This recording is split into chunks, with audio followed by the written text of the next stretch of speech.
Rinengga sagunging pakurmatan. Assalamualaikum warahmatullahi wabarakatuh. Kawilujengan rahmat berkahipun Gusti Allah. Mugi tansah kajiwa kasarira wonten ing ngarsa panjenengan dalasan kula.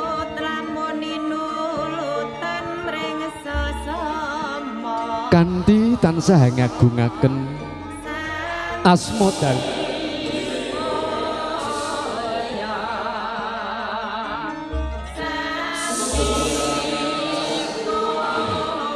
namung dumateng ngarsa dalem Gusti Allah saking pangridhonipun setan untung kalakna samudayaning puja dalasan puji hanamung kagunganipun Gusti Allah ingkang hamurba hamasisa dumateng gesang panjenengan dalasan kula. Konjuk dumateng sagung para papunden, para pinesepuh-sesepuh ingkang satu ana ing pamawas miwah lebda ing pitutur. Dumateng sagung para pangemban-pangembating praja lan inggih sataning nagri ingkang minangka pandam pangayomaning sagung para kawula dasih ingkang sinuba ing pakurmatan. Konjuk dumateng sagung para alim para ulama ingkang rinten dalu tansah sumanding dumateng weda suci ingkang minangka panuntun kiblating panembah ingkang mahambek luhuring budi ingkang satuhu sinuyudan. Dumateng baraya wageng baraya wirawiyata baraya wiratamtama para purna karya labet praja ingkang mahambek luhuring budi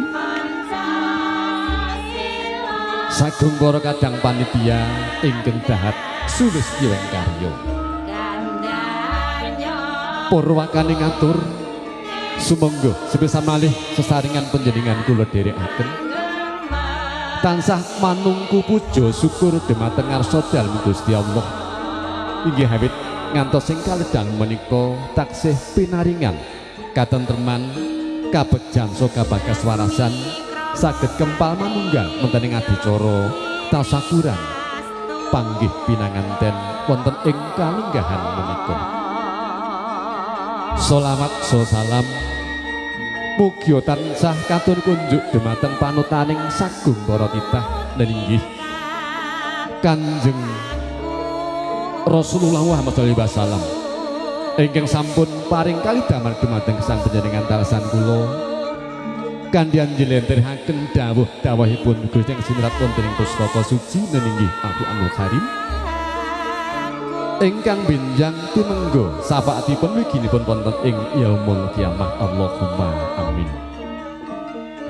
Wonten ing surya ingkang angka gangsal lan inggih wonten ing wulan Juni warsa 2000 selangkung sih kanugrahaning Gusti Allah tinampi ingkang minulya penyanipun Bapak Muhtarom sekalian Ibu Maningrum ingkang sampun pinaringan daya pangaribawan tepi darmaning asepuh miwa suta margya siwi anganti ingkang putra putri kusumaning ayu Rina Zahratun Fitriani Eshum sedaya sik jumateng alaming madya netepi firmanipun Gusti Allah hanindak sunahipun Rasulullah anambut guna talining agama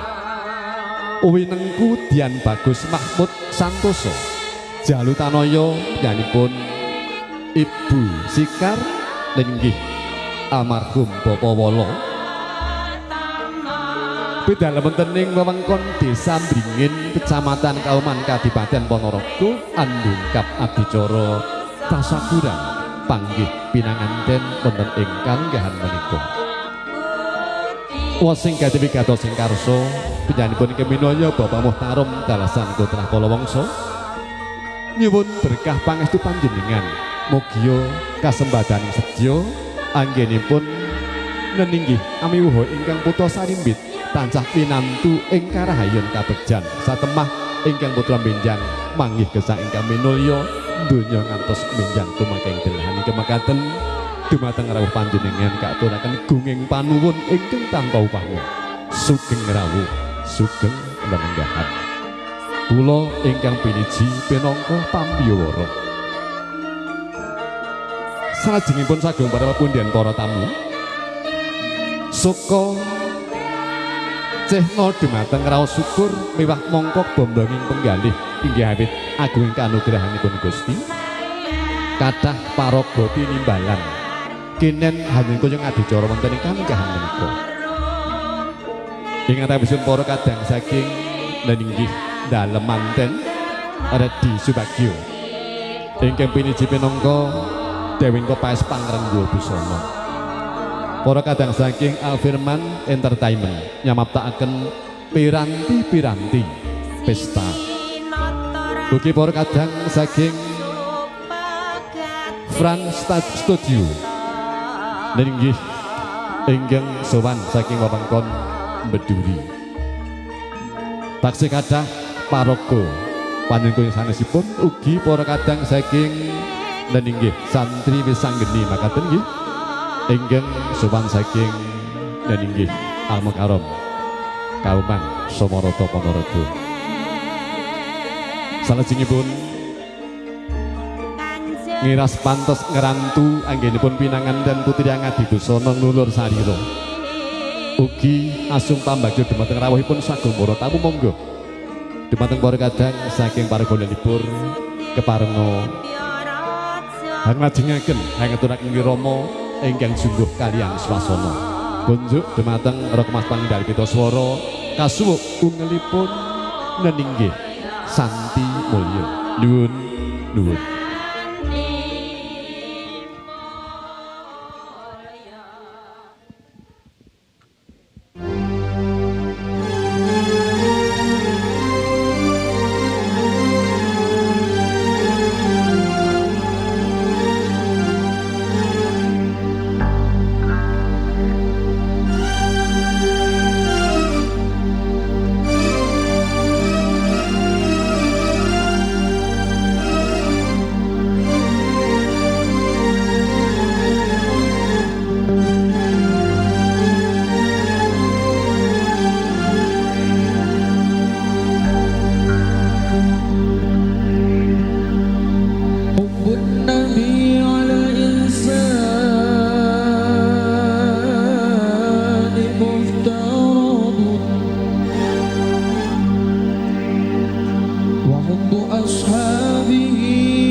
ingkang satuhu meneliweng budi ingkang dahat kinurmatan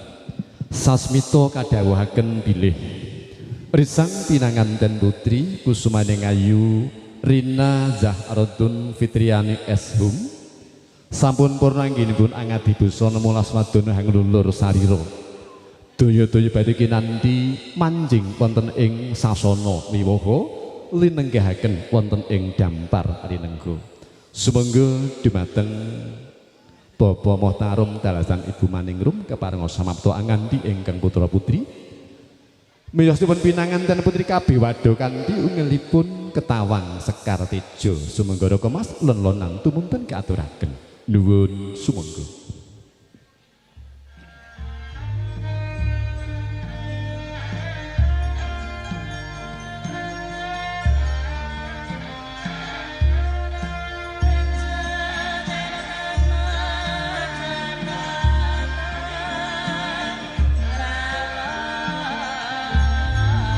Surem pandaming pahargyan kasor kaprabawan kahlawan cahyane kang hanyar keksi hanenggih pinanganten putri kusumaning ayu Rina Zahratun Fitriani Eshum ingkang arsa miyos saking sasana panti busan inggih Bale Mayangarum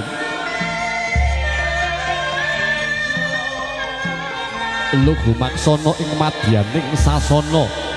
wiwaha arsa linenggahaken wonten ing dampar rinengga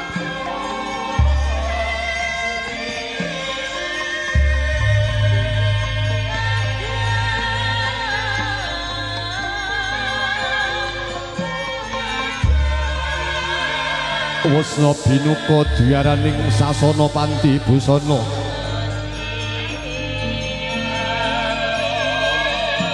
kawis tinggal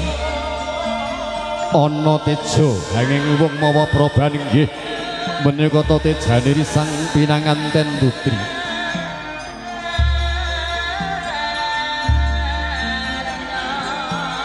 ingkang kinanthi Rama mewah ingkang ibu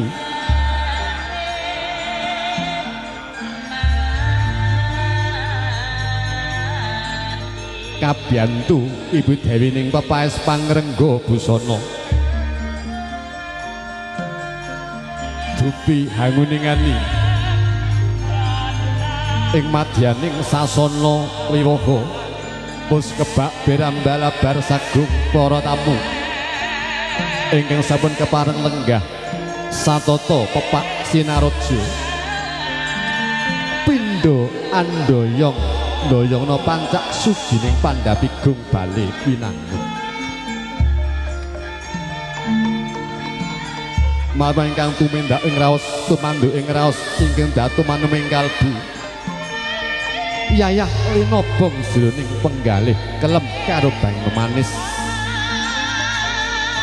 swaraning risang laras moyo ambabar ketawang Sekar Tejo sinareng ebaing rerengganing wisma wiwaha tasakuran pinanganten lamun linarasing sukma ginagasing rasa kadya nderek asung pepuja marang kang katemben pinuhan inggih risang pinanganten merih ingkang piniji dadi kang sinedya dadya saya caket denya risang Ratu Sari tumuju ing Siti Hinggil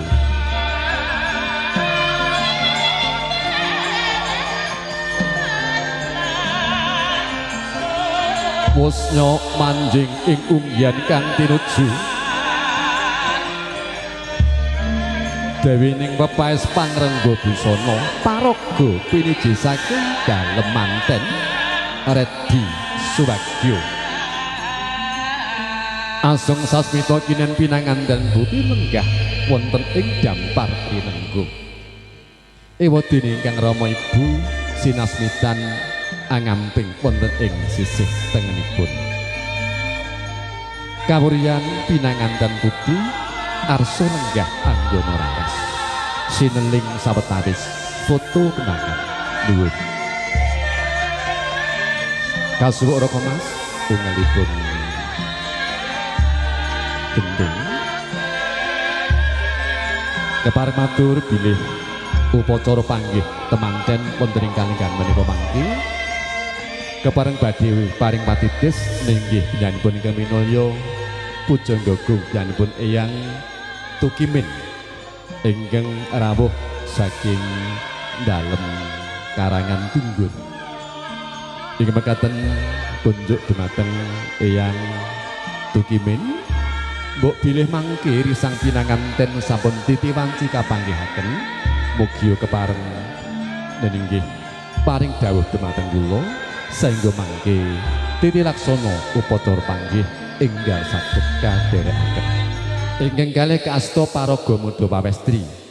inggih menika mangke tuturi risang pinanganten putri anggenipun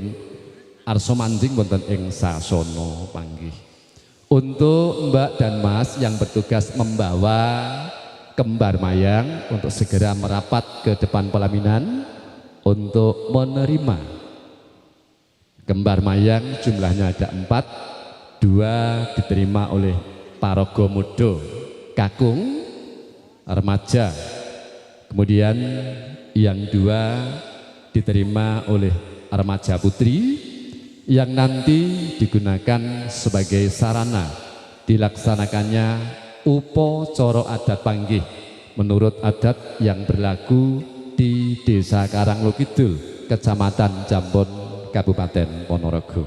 Monggo sampun kaparingaken dumateng paraga muda kakung cacah kalih salajengipun ingkang kalih badhe kaparingaken dumateng paraga muda pawestri. Salajengipun monggo dumateng paraga muda kakung ingkang sampun ngasta sekara dimanca warna dumunten tindak wonten ing nenggih sangajengipun sasana wiwaha sangajenging tlatak rambat mangke tutwuri pinanganten anggenipun badhe manjing wonten ing sasana panggih. Kunjuk dumateng sagung para tamu minulya mbok bilih mangke temanten kakung sampun mancing wonten ing dwiwaning sasana pawiwahan kepareng para tamu mangke kersa inggih jumeneng sawetawis makaten. Kunjuk dumateng Eyang Kakung Tukimin monggo keparenga paring matitis dumateng lumampahipun upacara adat panggih pinanganten. Nuwun sumangga dumateng para kadang saking santri wisanggeni monggo kabiwado kanthi kumandhangipun wirama ingkang sampun kasamaptaken ngantos mangke pinanganten manjing linenggahaken wonten ing dampar rinenggo. Nuwun sumangga.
dalang gatal tisang pinanganten wos nyoman kono pinanganten saripit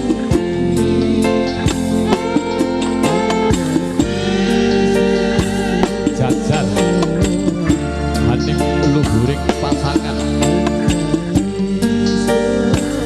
ingin mengrupa semenyoto namun terus dinasti jadi pasangan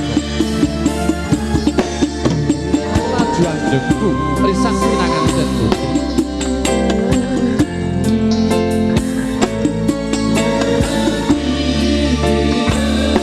amin di apiane ingkang garwa mengku pralambita angin salih salwiring sukerta ing pangajap mugya lulus mulya ingkang pinanganten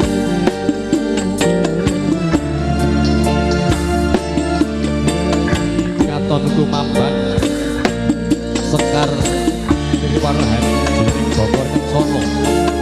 nuwun inggih mawar pelantikan mengrupa sepon lamun pinawaring tembung manis lumantar kegaling lagi namung dadya pambukaning kayata ing agung manis aning padoning netra tumameng tungtumina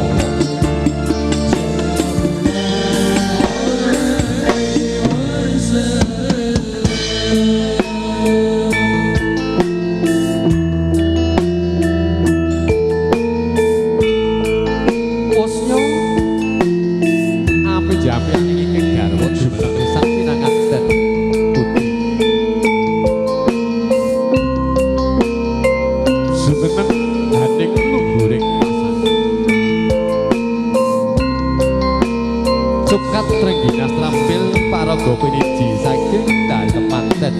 dan inggih Redi Subagyo anggenyo sabyantu pujangganing pinanganten tindak wontenipun upacara adat ingkang sinebat upacara adat langgih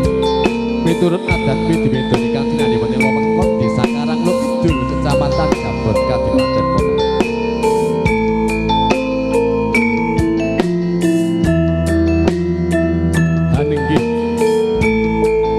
Tukimit ingkang piniji minangka pujangganing pinanganten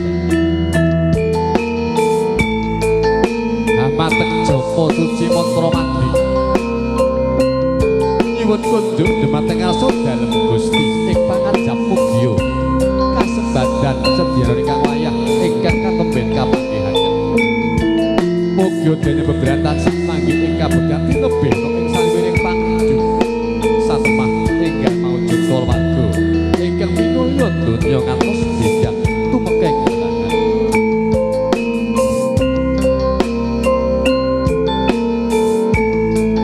wirama kodhok korek ingkang katuraken para kadang saking satri wisanggeni lamun linasing sukma ugi derek asung papuja marang kang katemben mimbahan inggih trisang pinanganten saripit kusumaning ayu Rina Zahrotun Fitriani Esu kaliyan ingkang garwa meninggih Dian Bagus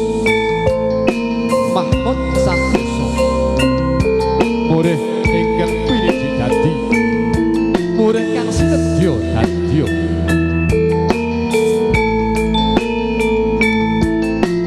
dinulang buka setori sang pinanganten dening ingkang ibu dening ingkang ibu maning roh mengkureh piwucal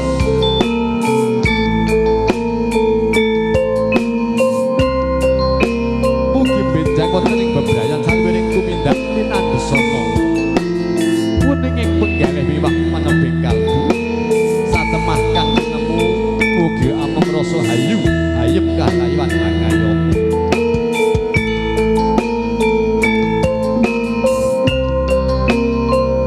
ugi pinaringan unjukan tirta wening miwah tirta parep dening ingkang Rama nyanggon iki minulya Bapak Mohtarong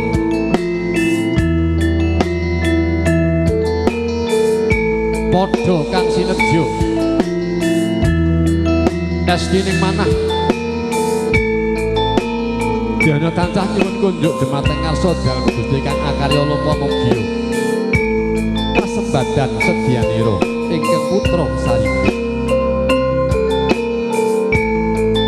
jangkep upacara panggih risang pinanganten tumunen sinumuban sindur ingkang hawane reta miwah sita dening ingkang Rama miwah ingkang Ibu lon-lonan ginendong manjing wonten ing siti hinggilan inggih sasana rinengga mengko pasemon kekudanganipun Bapak Muhtarom dalasan Ibu ugi benjang wonten ing bebrayan anggenya pinanganten Sarimbit nindakaken bebrayan ing salwiring tumindak linambarana rasa kendelan wani ing laku benget ajrih pring salwiring kanista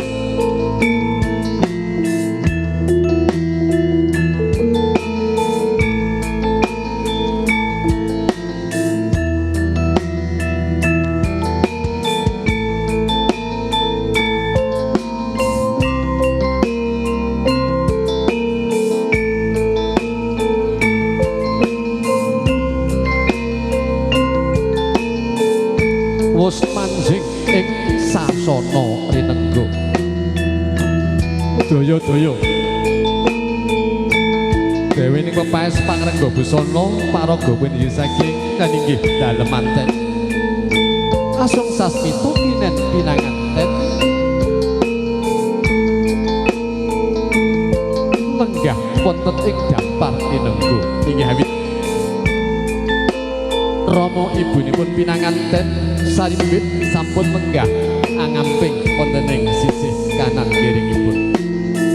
Badhe kalajengaken lumapahipun upacara adat kerobongan.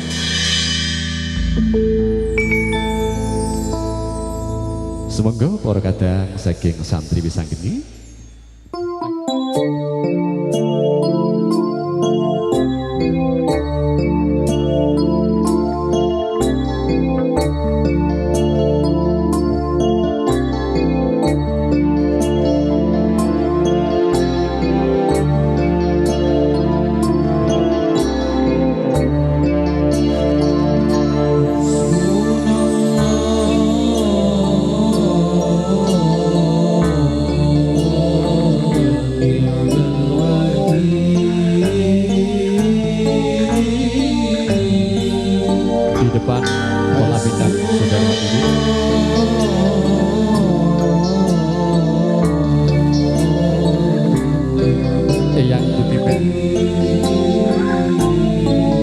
memanjatkan doa untuk mempelai berdua. Semoga di dalam memulai membangun rumah tangga senantiasa dijauhkan dari segala rintangan, mendapat anugerah kemudahan untuk menggapai cita-cita dan suci, yaitu terwujudnya keluarga yang bahagia dan keluarga yang sakinah mawaddah warahmah.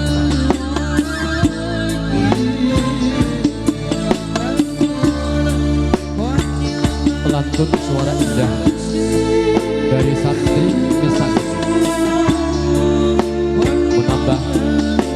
suasana khidmat di dalam bersama-sama mendoakan mempelai berdua untuk menuju ke pintu kebahagiaan.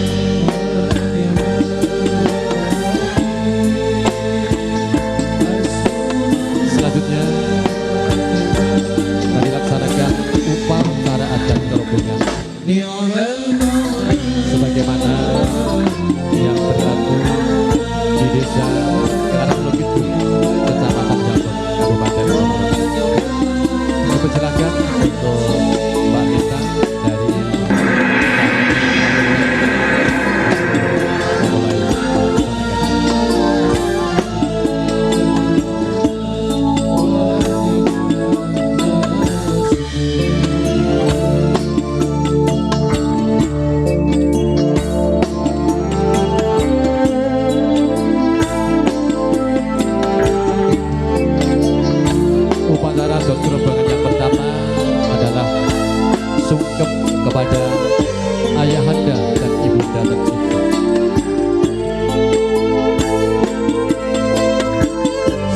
makna yang ada pada pitutur luhur untuk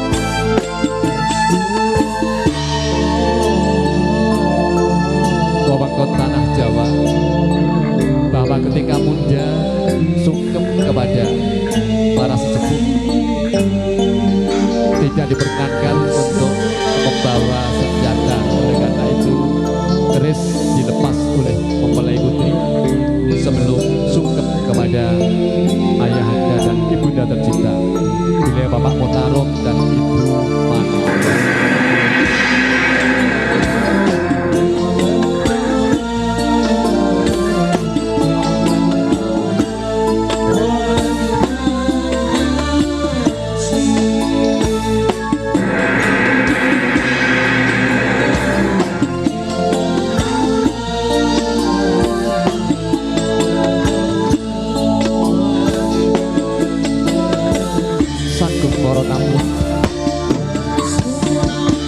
Upacara adat sungkem mengkusur raut ini pinangan dan saripit eling marang purwaning bimani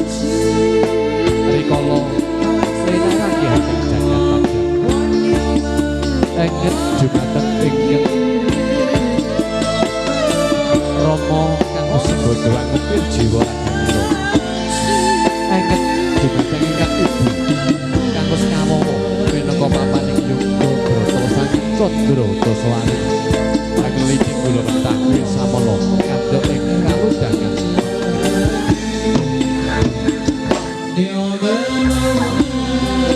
terharu bening penuh dengan rasa syukur beliau Bapak Motarom dan Ibu Maningrum menerima dari terangkat kedua tangan mohon kepada Allah Subhanahu wa Ta'ala semoga tercapai cita-cita Ananda tercinta Ananda Lina Zahrotul Fitriani SH dan Mas Mahmud Santoso. Semoga senantiasa didekatan dengan berkah kemudahan, dijauhkan dari segala rintangan, segera bisa berlabuh ke pelabuhan tujuan, yaitu terwujudnya keluarga yang sakinah mawaddah warahmah. Linang air mata kebahagiaan karena bisa menyaksikan dan mendoakan Ananda berdua di hari yang teramat sangat istimewa, di hari pernikahannya pada hari ini, yaitu hari Kamis tanggal 5 bulan Juni tahun 2025. Sasamunipun pinangan tersani bersungkem dumateng Bapak Motarom sekalian ibu akan tos arso sungkem dumateng sesulih ramanipun arisan pinangan ten kakung sesulih janipun almarhum Bapak Wolo soho sungkem dumateng menyambut Ibu Sika dan Ibu Putri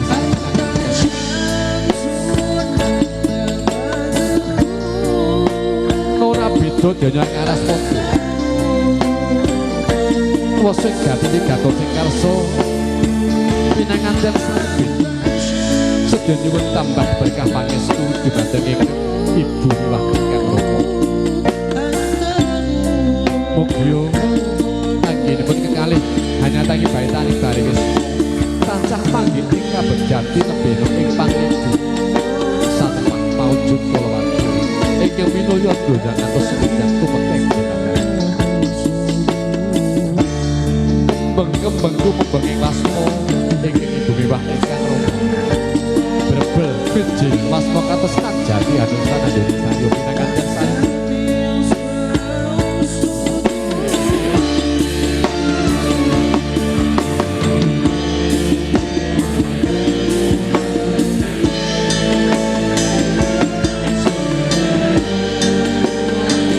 Dengan segala keikhlasan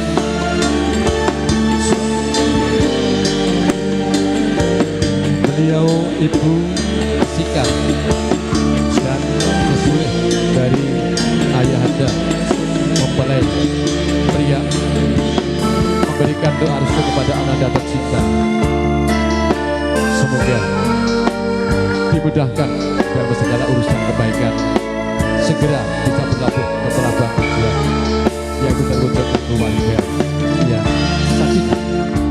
mawaddah warahmah.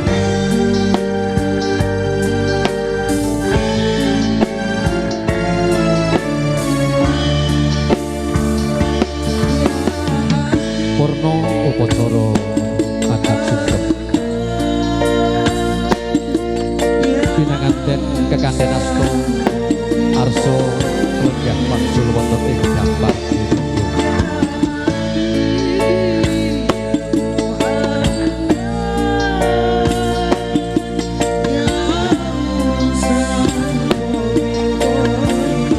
duhung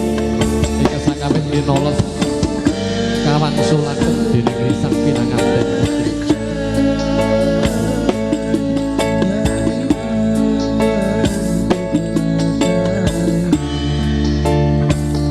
Canelo ingkang sakawit dilepas kaagem malih dening risang pinanganten saestu samapta kalajengaken wontenipun upacara dasrobonan ingkang monggo kalih saderengipun lenggah jajar pinanganten putri sungkem dumateng ingkang dasar kinarya sasmita biru kemanten putri siageng biru sama penggati anemban dawa-dawa utama mliginipun saking ingkang dawa mempelai kakung.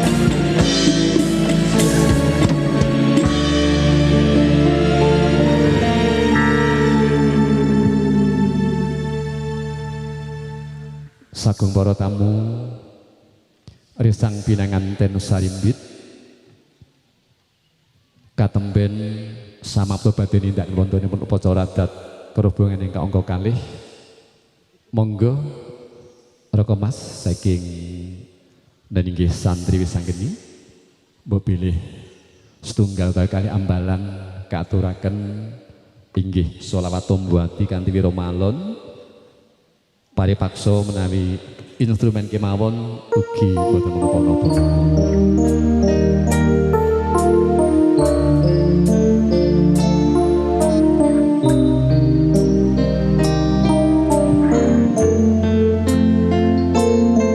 Kalajengaken upacara adat lan inggih kacar kucur tampa kasuwun.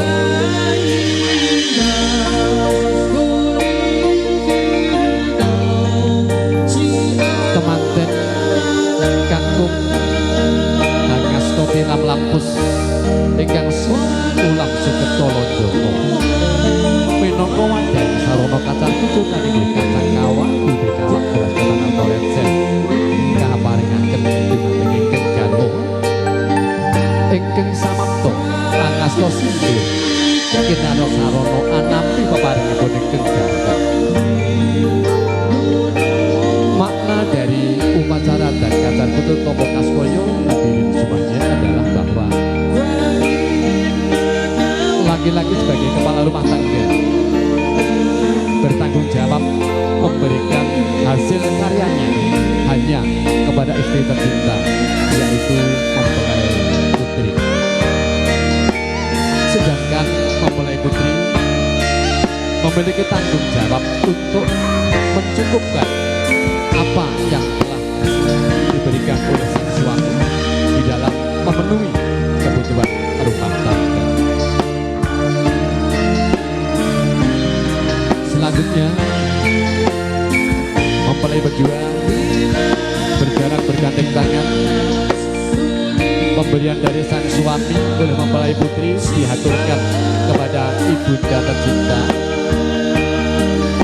memiliki makna bahwa nanti di dalam hidup berumah tangga mempelai putri khususnya senantiasa mengharapkan nasihat dan juga contoh-contoh dari ibunda tercinta bagaimana tata cara dalam hidup berumah tangga di masyarakat khususnya di Karangkidul Cabang Ponorogo.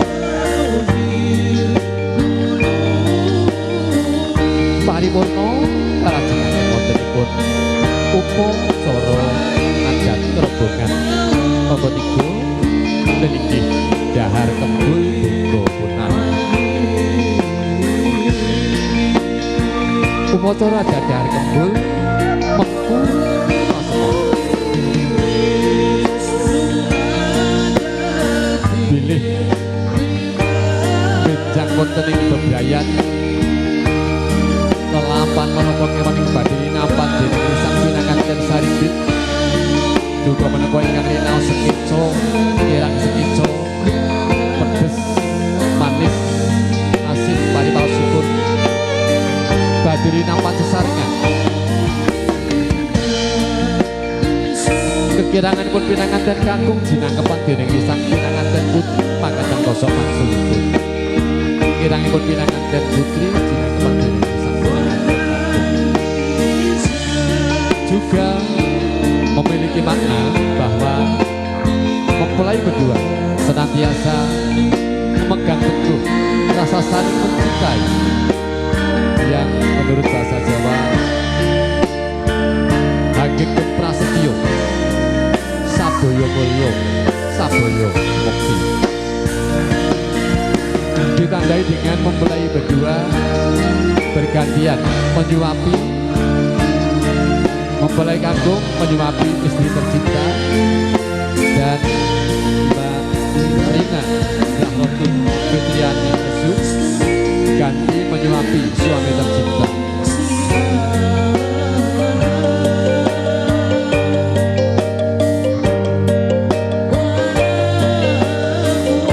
Ditandai dengan senyum yang ikhlas sebagai pertanda bahwa mempelai berdua siap untuk bersama-sama mengarungi, mengibarkan bendera rumah tangga, menjalankan bahtera rumah tangga untuk menuju ke kebahagiaan yang hakiki, kebahagiaan lahir dan kebahagiaan batin. Selanjutnya, terakhir disela dengan adanya minum bersama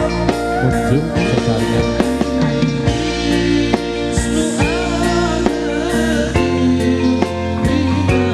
makatan para tamu penggah lumampahipun upacara adat kerobongan ingkang katembet katindak sang pinanganten Sarimbit wonten ing sangajenging bayasi turut adat mitur kanthi wewengkon Desa Karangkidul Kecamatan Sabon Kabupaten Ponorogo. Kunjuk dumateng para kadang saking santri sanggeni kasuwuk ngungelipun wirama daya-daya adicara banu ikhtiar ngalajengaken gedut sumangga.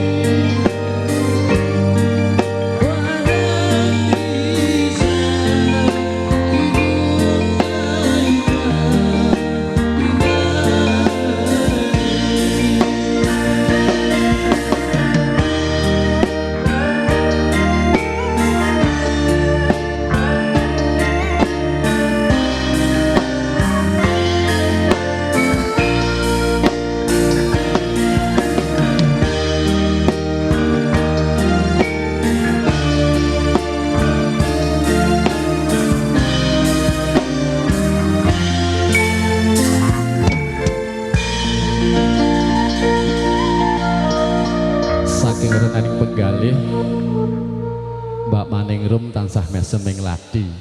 Mas Muhtarum rada ngantuk bareng digugah dadi kaget.